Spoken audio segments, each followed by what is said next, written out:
Good Monday morning, PhinManiacs listeners. Thank you so much for hopping on. I know it's early, it's 10 a.m., but we have a big news week ahead of us. And as you guys know, I mean, the headlines in the news has been going crazy. The Miami Dolphins, fresh off a fantastic win off of recent Hail Mary in the third preseason game against the Cincinnati Bengals. I'm joined by a special guest here today, and I'm going to have Brandon Liguori talk first. Brandon, how you doing, my guy? How's everything going? Usam, you're probably honestly mad because I had to wake you up early for this show. Yeah, But very mad. Very, very mad. I'm going to welcome in a special guest who is with us this morning. She is the NBC6 sports anchor slash reporter, Ruthie Polinsky. Thank you very much for jumping on today. How's everything going? Thanks, guys. Thanks so much for having me. Busy news, lots of news this weekend. So excited to talk about it with you guys. So, obviously, there's really a lot of storylines that we're obviously going to throw at you. But the first one, I mean, yesterday's preseason game for me and really for, many Dolphins fans felt like Super Bowl 57 or whatever year it is coming this year. Yesterday's preseason game did? Mm-hmm. Just because of the excitement of the game? Well, it wasn't just the excitement of the game. It's the way the game was won. I think we weren't really expecting such a close game, and it's a preseason game. You don't expect a lot of competitiveness between, second, third, and fourth team stringers. But it seems as if Coach Flo and the entire offense and defense was just fired up for this game in general. What were your, thoughts about the entire team as a whole?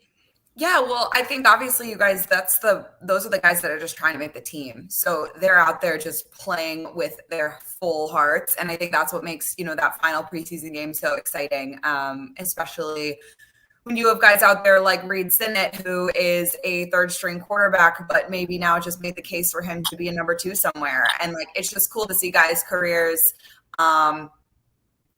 really just flourish in these final preseason games, and for them to get kind of the attention and the recognition.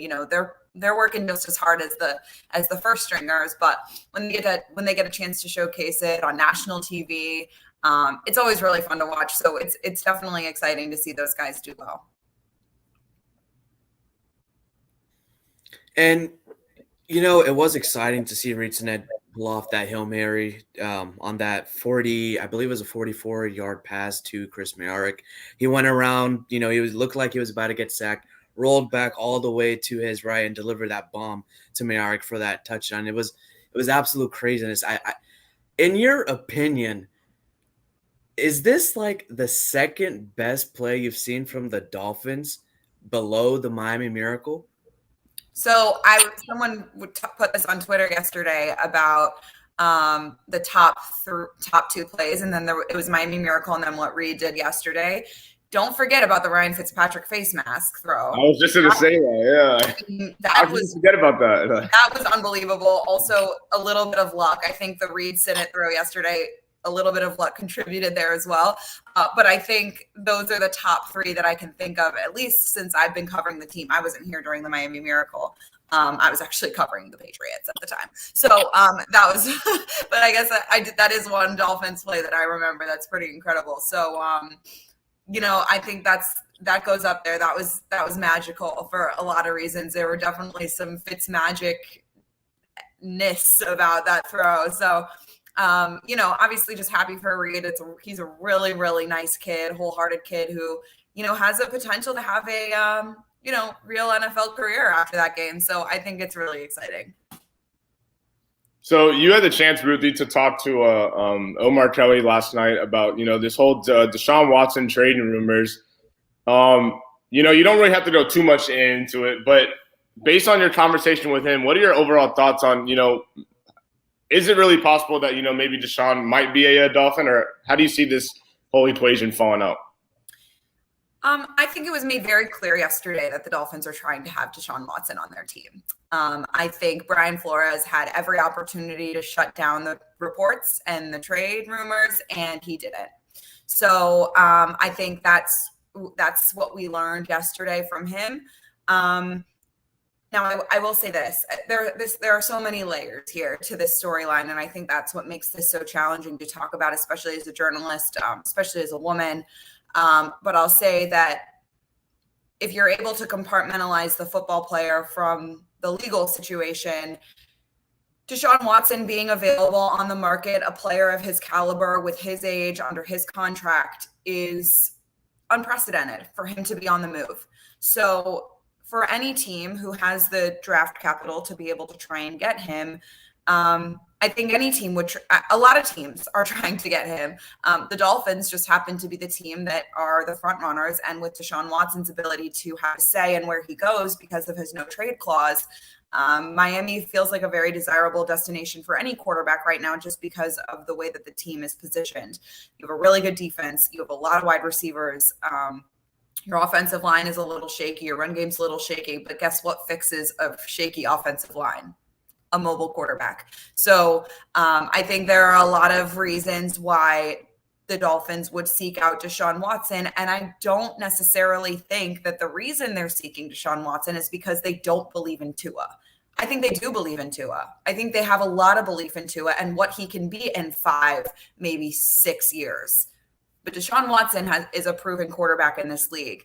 And he's proven to you that he is special. And he has broken quarterback records at his young age of 25 years old. And I think any team would be careless not to try and get a player of his caliber, because at the end of the day, NFL teams want to win because they want to put butts in the seats. And that's the bottom line. Now, there are the legal issues, and when will Deshaun Watson see the field, right? That's the biggest question. What will his reputation be like in a locker room full of a lot of really stand-up men?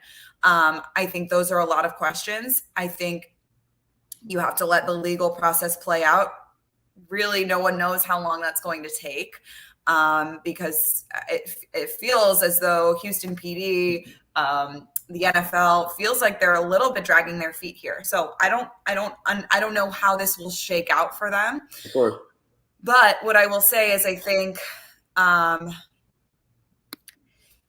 to not try and get Deshaun Watson, and then let's say you're able to keep, because it doesn't sound like the Texans want players, right? It sounds like they want picks. So keep Tua and let him grow and figure out what to do with him. Or you have Jacoby Brissett, who's a very, very solid quarterback in this league and can probably get you to a winning record this season if Deshaun Watson doesn't see the field.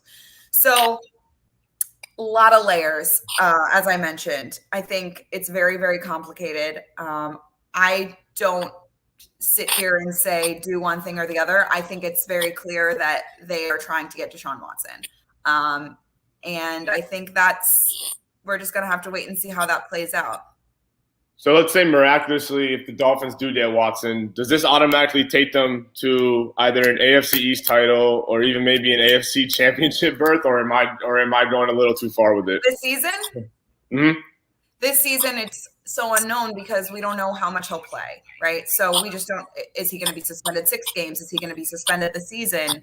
I can't guarantee anything for this season, but assume he's back for 2022. I think you are automatically a Super Bowl contender with Deshaun Watson as your quarterback. And with this defense and with the pieces in place to elevate Deshaun Watson in terms of pass catchers, I think you are in a really, really good spot. And you're a threat to the Bills. You're a threat to the Patriots. You're a threat to the Kansas City Chiefs. I think it's a game-changing player. And that's, again, why I think people like Chris Greer, Tom Garfinkel, Steve Ross, those are people that are sitting there being like, my job is to win football games, and this guy's going to help me do my job. So I'm of the opinion which you issued as well. I would rather see Tua develop and grow. And you had Omar Kelly on last night as well, and he says the same thing too. And I'll quote him in his article from the Sun Sentinel. At this time for this season, at this moment, I'd rather ride the Tua Tagovailoa train and see where it takes the Dolphins in 2021. It was impressive during training camp and the preseason. His accuracy looks much better. His anticipation, his pocket presence, and he's growing into that leadership role. And all of these factors and intangibles indicate that he'll become a good quarterback when healthy. Now, he says that, he's believing in his ability and believes that he has the potential to continue to improve. The matter of the fact is that young quarterbacks in this league need time to grow. They need time to improve. Everyone wants the next Patrick Mahomes. Everyone wants the next Deshaun Watson. They just want to win a Super Bowl right now. But the fact of the matter is that it takes time for a team to build itself as a Super Bowl contender. It took the Chiefs, almost 5-6 years to build a Super Bowl team. It took the New England Patriots dynasty a couple years to build a Super Bowl winning team. It took a couple years for the undefeated Dolphins to win a Super Bowl. So the fact of the matter is that if you're going to get Deshaun Watson amidst, all the legal issues and the risk, what does it say about your plans? You wanted to get Tua, you wanted to build around Tua. You get his former quarterbacks coach, you get his guy at Alabama, you do an offense built towards him. So I'm of the opinion thinking I understand why you're in talks with Deshaun Watson. It would be irresponsible to not see where the market value would ride because that's Chris Greer's job. He should be in talks. But from what I'm hearing through reporting is that, it's a pretty serious discussion, but the Texans aren't willing to budge on what they want for him. And it's unlikely the Dolphins would make a trade unless there's some type of conditional picks and pick protection as well. What are your thoughts on that, Ruthie? Okay, well, first of all, just to go off of what you said, I think the reporting came out because I think that's what the Texans are wanting everyone to think. And again, the Texans don't really have a ton of leverage here because he cannot play another snap for them. So they got to get rid of him and they got to get some value for him. And if Deshaun Watson says, I want to go to Miami or I want to go to Carolina, they got to send him there because there's a no trade clause in his contract. So the Texans are going to have to settle, I think, at some point. Where that is, I'm not quite sure. And I don't know if Deshaun Watson wants to go to Carolina, the Clemson connection. I'm not sure. Smaller market, you kind of play that out. I think there are a lot of options there. But to go back to your talk about developing a young quarterback, of course, that was the plan until Deshaun Watson became available, right? So how do you not look at that situation and say, yeah, with Tua, we could win a Super Bowl in 5 years, but with Deshaun, we could win a Super Bowl next year. Well, why can't you win a Super Bowl with Tua this year too? If we're talking strictly just about football, I think the Dolphins are telling you right now that they don't believe that they can win a Super Bowl. They have a better chance of winning with Deshaun Watson than they do with Tua. That's what they're saying. And if they are in fact trying to trade for Deshaun Watson, which I believe they are.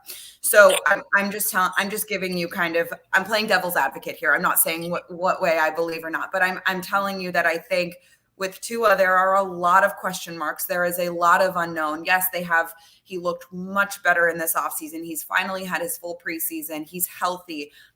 We've seen signs of his growth in terms of his accuracy and his deep ball and his ability to read defenses. But we don't really, I know you guys were at a lot of training camp practices. You saw him make mistakes. You saw him make some pretty rookie mistakes. He made that poor decision in that first preseason game to throw an interception in the end zone. There are a lot of question marks because he is still a young player. So when you have a guy who's a proven top 5 quarterback in this league available, why would you not try and get him when you have the draft capital to be able to go get him? And listen, let's say you do end up trading Tua to a different team. If the Texans don't want him, you'll get value for that. Because it's not, I think, there's the argument that if you are looking for Deshaun, if you are trying to get Deshaun Watson, you're telling people that you don't believe in Tua. I don't think that's fair. I think they're saying that we're trying to get Deshaun Watson because he is a top 5 quarterback in this league. We believe in Tua in 4 years, but we want to try and get Deshaun Watson now. So you still have value for Tua. It's fascinating, guys. I mean, there are so many ways we can talk about all of this. We joked about it last night on our show. We were like, we could do our whole show just talking about Deshaun Watson. So it's going to be very interesting to see how it plays out. How does Tua handle the rumors and the talks? And if it doesn't end up playing out, will he be able to prove doubters wrong? Can he come out and say, told you I was the guy? And that would be spectacular. That would be ideal. And that would show that he's a really competitive, solid, has that drive, that I think a lot of people would like to see. So I don't know if I really answered your question, but there's just a lot of ways that you can kind of dissect this and play devil's advocate and look at both sides of things. And yeah, Deshaun Watson, how much he plays this year, if at all, is going to be fascinating. Again, it's never happened before, right? 22 civil cases is sickening in a lot of ways. And it's also unprecedented. So you don't really know how the NFL is going to handle this, especially there have been no criminal charges. He hasn't been arrested. And the NFL has really seemed to drag their feet on this investigation. So I really don't, and the FBI or whoever's investigating all of these things. And Omar said this last night on our show, he is guilty by the court of opinion because 22 women, where there's smoke, there's fire. And we live in a time where you don't sit there and just choose to not believe these women. So you have a lot of things to take into consideration here. I think I've mentioned this before as well, but I think if there is a organization that can shut down a storyline, it's going to be the Miami Dolphins, because Brian Flores stems from that Bill Belichick style of press conference where you are able to tell the reporters, I'm not going to talk about it. And for whatever reason, that does the trick. So it'll be very, very interesting, guys. I'm on pins and needles to see how this plays out. I think we're all on pins and needles, especially us as, analysts, podcasters, and a lot of the fans on social media and in real life too. I mean, Brandon, a lot of people were saying that Brian Flores could definitely shut this down. Ruthie, you said it as well. That he did it with Xavier Howard. Look, we're not going to trade Xavier Howard. But in yesterday's post-game press conference, he said he's only interested on the players of the Dolphins. Of the players on his team. Go ahead, talk about that, Brandon. Yeah, I mean, pretty much that's, kind of, I mean, really, if I was Brian Flores there, that's kind of really what I would have said there. I mean, you're coming off a game where your potential third string quarterback just threw a game-winning touchdown drive, threw for over 300 yards. I mean, and again, just how Ruthie said it, it's guys really fighting for a job. I think that's what's really most important here. Instead of, I mean, obviously Deshaun Watson is a top 3, top 5 proven quarterback. We've already seen what he can do, especially mobile. But yeah, I mean, really, just to go on what Ruthie said, it's going to be the season starts in literally two weeks. So it's just going to be, for me, it's going to be interesting to see whether Tua's taking those first team snaps or whether it's going to be Deshaun Watson. Because I'm telling you right now, if it is Deshaun Watson, that's probably going to be one of the most unexpected moves that I've seen come NFL season in a long, long time. Yeah, I don't know if you guys saw this last night. My good friend who I know you guys have had on your podcast, Josh Moser, who is with Channel 7, they have the partnership with Drew Rosenhaus, and Drew Rosenhaus said that Deshaun Watson is the Dolphins starter week 1. And that, I mean, that's a very agent thing to say because you're there to protect the player, and they're like, well, he has some press charges, go, protect the player. And you always want the best for the player because that's his job. But I just think there are a lot of different ways this can play out, and I don't know how this works. Like, does he play 3 weeks and then they finish the investigation and say, oh, you're suspended the rest of the year, and then you're like, the team's sitting there with no answers? Because that would stink. I don't know if they can do that. But again, like I said, I think the Dolphins, if they don't trade Tua, you have Tua. If you do trade Tua, you have Jacoby Brissett, who, like, honestly, from what I saw in the preseason and in training camp, is a very, very close number 2 behind Tua. He's definitely number 2, but he's close. And I just think there's a lot of ways that the Dolphins see this playing out, and I think they believe this is a high risk but very, very high reward move.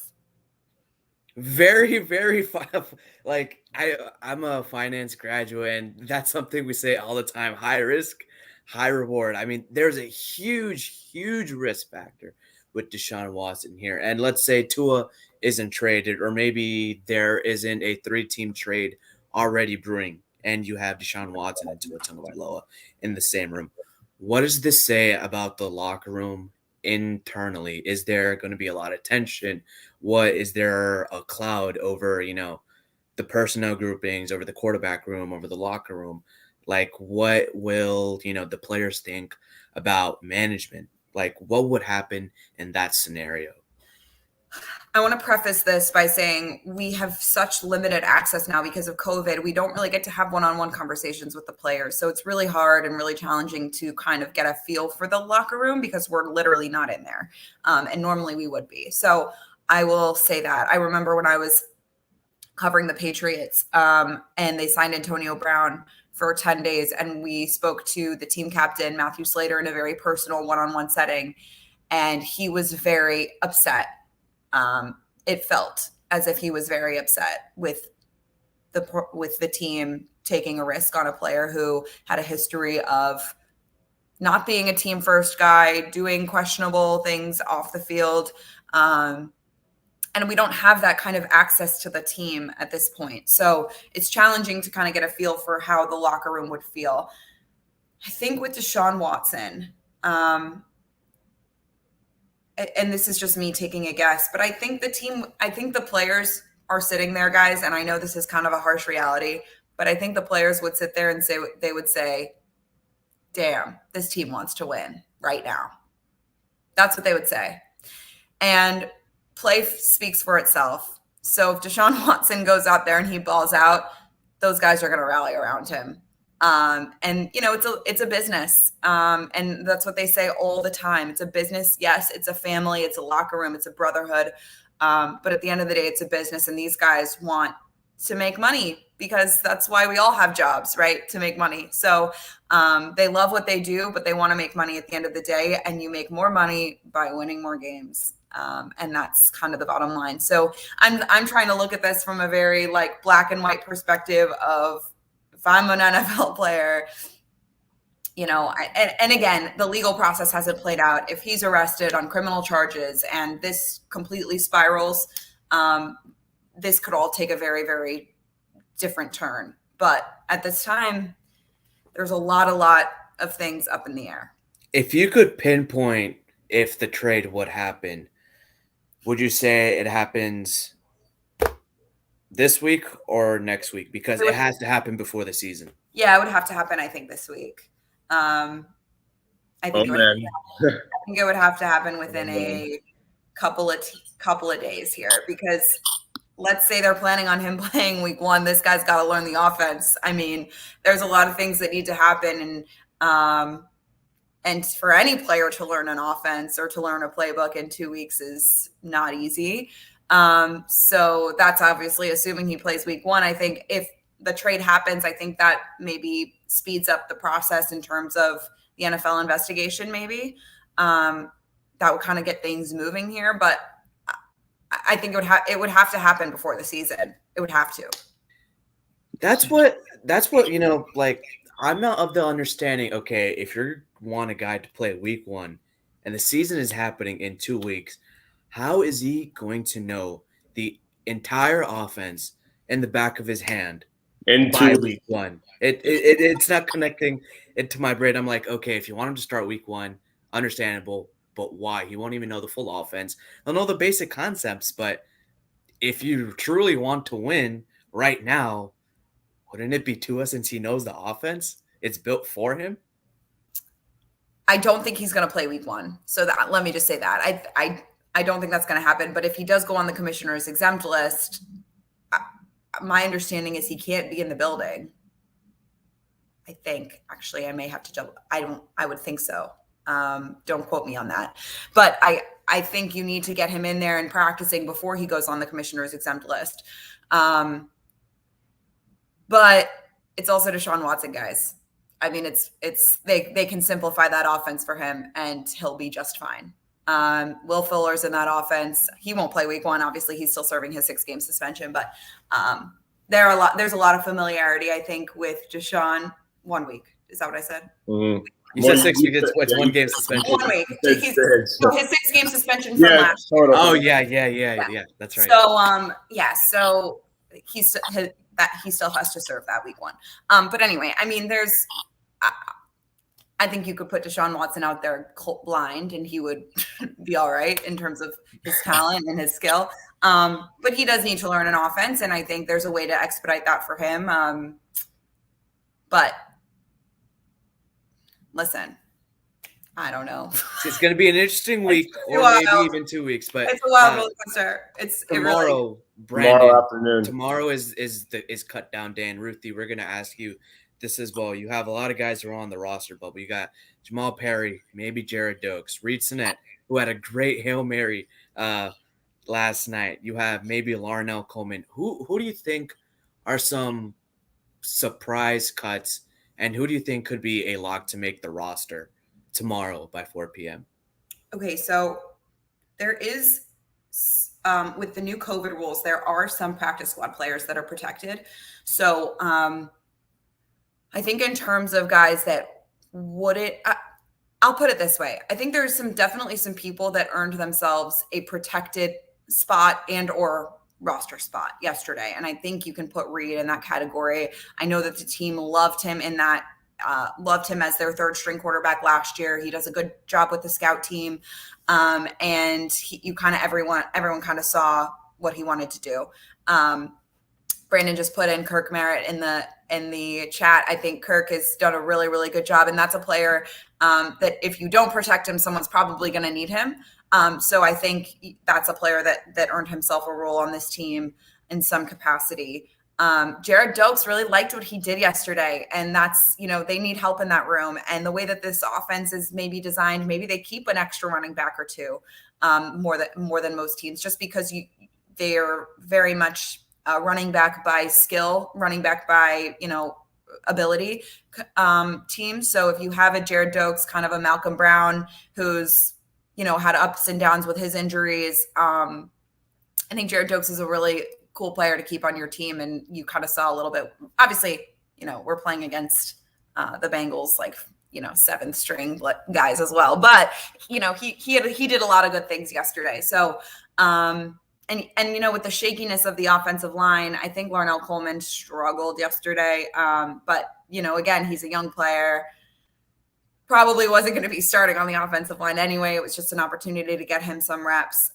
They did draft him, and he's had ups and downs in camp. So, I would say those are some of the players that stood out to me in terms of guys that can make a case to be on this roster. I am a big fan of Shaquem Griffin. I don't know if he's going to make this team. I think he just his spirit and his energy is special, and he's a great guy to have on this roster. He fits the Brian Flores mold, and just, getting to know him a little bit over the course of camp was just such a joy. And I'm rooting for that guy all day, every day. So, that's more of a personality thing than a talent thing. But he's one of those guys that, Brian Flores preaches, takes no talent, TNT, and he has all of those character traits. So I wouldn't be surprised if they keep him, but it does feel like he's a little bit on the bubble as well. Hashtag Team Shaquem. He's a high energy, Team high Shaquem, motor. I love that. Of course. And Ruthie, you're a high energy gal as well. Thank you so much for coming on to the live stream on a Monday morning. Yeah, thank you very much, Ruthie. We appreciate it as always. Yeah, guys, seriously, anytime. Thanks for having me. Again, sorry for the chaos this weekend. It was a lot of moving parts, but we'll see how it plays out. And I'm happy to come back on and we can all dissect it all. Definitely. I'm team Tua. I want everyone to know that. I am team Tua. I love Tua. I root for Tua. I think he has a lot of potential in this league to be a great NFL quarterback. I'm simply playing the role of devil's advocate because I know that this fan base is very protective of Tua and wanting to see him develop and grow. I'm just kind of playing that role of devil's advocate, like, hey, this is how the Dolphins are probably viewing the situation. So I love Tua. I've covered him now for 2 seasons, and I've seen his growth and development, and I'm rooting for that guy, whether it's on the Dolphins or somewhere else. He's a special, special person and a special player. Well, Ruthie, Brandon, thanks for being an awesome co-host. I'm your host, Hassan Patel, with special guest Ruthie Polinsky of NBC6 News. Ruthie, before we let you go ahead, blast out your socials so everyone can know where to find you at. Very easy. Just Ruthie Polinsky, one word, on Twitter and Instagram. Would love a follow. Of course. Well, PhinManiacs listeners, thanks for tuning in. It's going to be a tense week coming up. PhinManiacs will give you all the news once it breaks. Make sure to follow us on Facebook, Instagram, and Twitter at PhinManiacs. Fins up, everybody.